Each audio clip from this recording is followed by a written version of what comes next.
Welcome to the Jesus Storybook Bible podcast, a place where we remind you that grace can rewrite any story, that hope shines a light through our darkest moments, and that God's love changes lives. Here's your host, New York Times bestselling author, Sally Lloyd-Jones.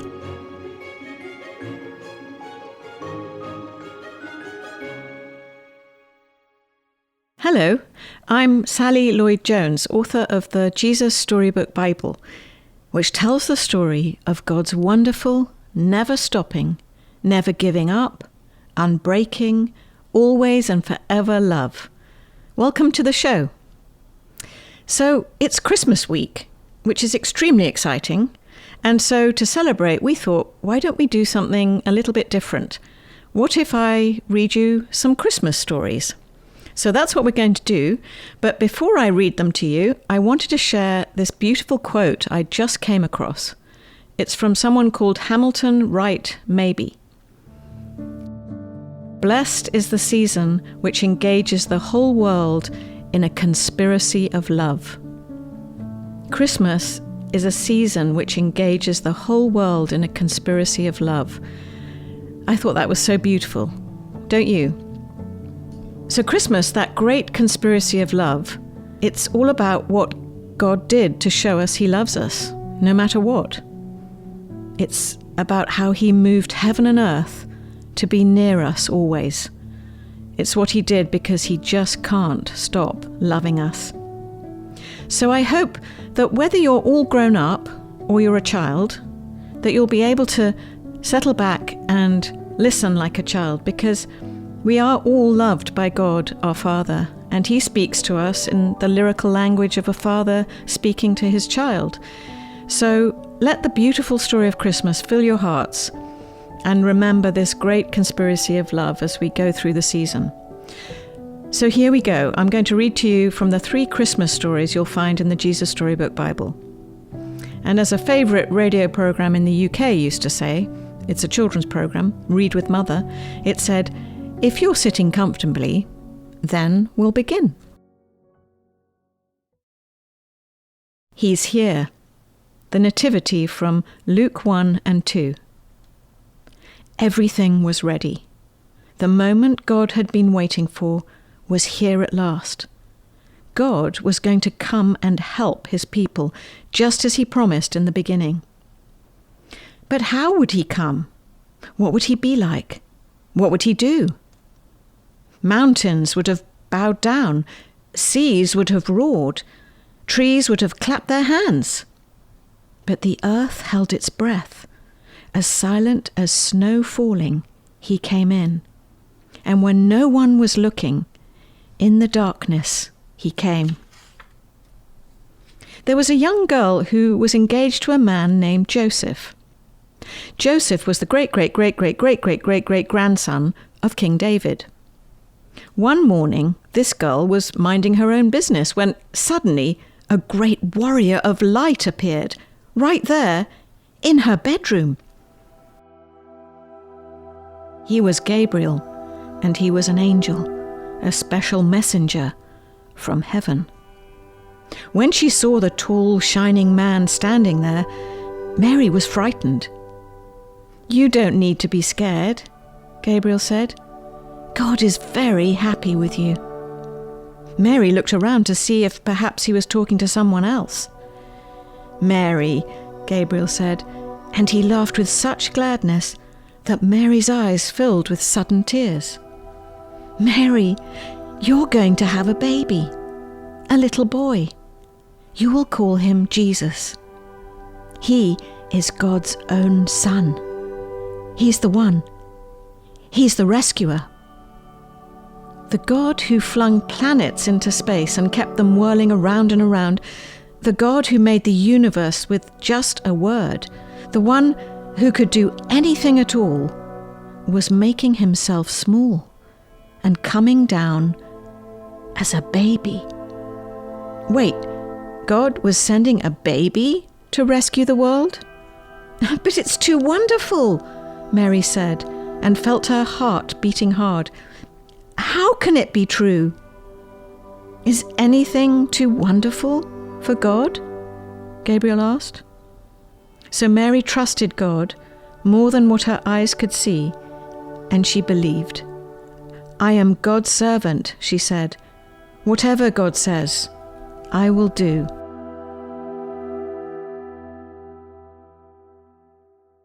Sure enough, it was just as the angel had said. 9 months later, Mary was almost ready to have her baby. Now, Mary and Joseph had to take a trip to Bethlehem, the town King David was from.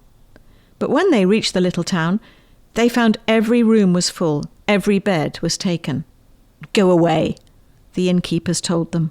"There isn't any place for you." Where would they stay? Soon Mary's baby would come. They couldn't find anywhere except an old, tumble-down stable. So they stayed where the cows and the donkeys and the horses stayed. And there, in the stable, amongst the chickens and the donkeys and the cows, in the quiet of the night, God gave the world his wonderful gift. The baby that would change the world was born, his baby son. Mary and Joseph wrapped him up to keep him warm. They made a soft bed of straw and used the animal's feeding trough as his cradle. And they gazed in wonder at God's great gift, wrapped in swaddling clothes and lying in a manger. Mary and Joseph named him Jesus, Emmanuel, which means God has come to live with us. Because, of course, he had.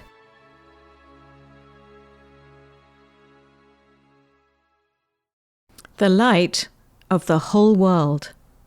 The story of the shepherds from Luke chapter 2. That same night, in amongst the other stars, suddenly a bright new star appeared. Of all the stars in the dark vaulted heavens, this one shone clearer. It blazed in the night and made the other stars look pale beside it. God put it there when his baby son was born, to be like a spotlight, shining on him, lighting up the darkness, showing people the way to him. You see, God was like a new daddy. He couldn't keep the good news to himself. He'd been waiting all these long years for this moment, and now he wanted to tell everyone. So he pulled out all the stops. He'd sent an angel to tell Mary the good news. He'd put a special star in the sky to show where his boy was. And now he was going to send a big choir of angels to sing his happy song to the world. "He's here! He's come! Go and see him, my little boy!" Now, where would you send your splendid choir? To a big concert hall, maybe? Or a palace, perhaps? God sent his to a little hillside, outside a little town, in the middle of the night. He sent all those angels to sing for a raggedy old bunch of shepherds watching their sheep outside Bethlehem. In those days, remember, people used to laugh at shepherds and say they were smelly and call them other rude names which I can't possibly mention here. You see, people thought shepherds were nobodies, just scruffy old riffraff. But God must have thought shepherds were very important indeed, because they're the ones he chose to tell the good news to first. That night, some shepherds were out in the open fields, warming themselves by a campfire, when suddenly the sheep darted. They were frightened by something. The olive trees rustled. What was that? A wing beat? They turned around. Standing in front of them was a huge warrior of light, blazing in the darkness. "Don't be afraid of me," the bright shining man said. "I haven't come to hurt you. I've come to bring you happy news for everyone, everywhere. Today, in David's town, in Bethlehem, God's son has been born. You can go and see him. He's sleeping in a manger." Behind the angel, they saw a strange glowing cloud. Except it wasn't a cloud, it was angels, troops and troops of angels, armed with light. And they were singing a beautiful song. "Glory to God! To God be fame and honour and all our hoorays." Then, as quickly as they appeared, the angels left. The shepherds stamped out their fire, left their sheep, raced down the grassy hill, through the gates of Bethlehem, down the narrow cobbled streets, through a courtyard, down some steps, past an inn, round a corner, through a hedge, until at last they reached a tumbled-down stable. They caught their breath. Then quietly they tiptoed inside. They knelt on the dirt floor. They had heard about this promised child, and now he was here. Heaven's Son, the maker of the stars, a baby sleeping in his mother's arms. This baby would be like that bright star shining in the sky that night, a light to light up the whole world, chasing away darkness, helping people to see. And the darker the night got, the brighter the star would shine. The King of all kings. The story of the 3 wise men from Matthew 2. Far away in the east, 3 clever men saw the very same star, the star that God had put in the sky when Jesus was born. They knew it was a sign. A baby king had been born. They'd been waiting for this star. They knew it would come. "He's here," they shouted, "he's here." And I'm sure if you'd been there, you would have heard them laughing and dancing and singing until the sun came up. At dawn, they packed up their camels and wrapped gifts for the baby. They brought their most precious treasures of all, frankincense, gold, and myrrh. Special, sparkly, lovely-smelling, gleaming things, just right for a king. The 3 wise men, well, actually, if you'd met them, you'd have thought they were kings because they were so rich and clever and important looking. The 3 wise men set off.